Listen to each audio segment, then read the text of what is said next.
Snare Drum of the Week Part 3 is another divergence. This is a 3x13 brass piccolo by Pearl. It's one of the cheaper ones. You can probably find these for, I don't know, 150 bucks used, maybe less. I think I paid like 80, 90 bucks for it.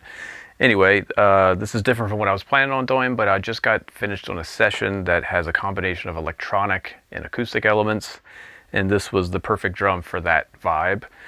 I go to this drum often when I need like something that sounds like a Linn Drum machine, real kind of dense but compact. So that's why I like the piccolo size, and being smaller, everything just kind of stays contained, but I can tune it really low. I have it heavily treated. I've got this black towel on it. I've got some gels. I also have this Aquarian kick patch, which is kind of sort of like a big fat snare drum thing. Just check that out. That really kind of deadens it. The wires are cranked really tight. You'll see I also have this roll-in trigger on it. So in the audio that I'm going to play here is going to be sampled from that session I just did. And you're going to hear that the trigger is actually playing a hand clap sample, but everything else you're hearing is the snare drum itself. So it definitely sounds like a drum machine, and that's kind of what the vibe of this drum is. So let's take a listen to it first.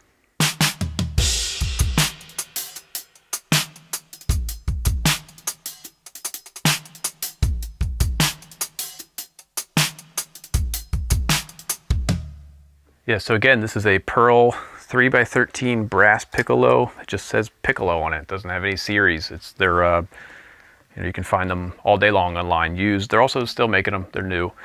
I think they're great drums. They're very useful, not for the piccolo sound. I mean, you can crank it and do the real tight piccolo sound, but I like it for the real low sound. I also have a maple one of these that I did. I did a Harvey Mason drum influences video, so I'm going to, I'll link to it on the above the video here. So you can check that out. That's a maple version of this. Both those drums are great, super affordable. Anyway, this is a super quick snare of the week, but I just used it this week and I was reminded how awesome it is. You kind of can't go wrong with one of these. Pick it up, used, new. This has the updated badge. The older ones have the blockier badge. I think they're pretty much the same. What is it? It's got 8 lugs, triple flange hoops. It's got a, flanged bearing edges.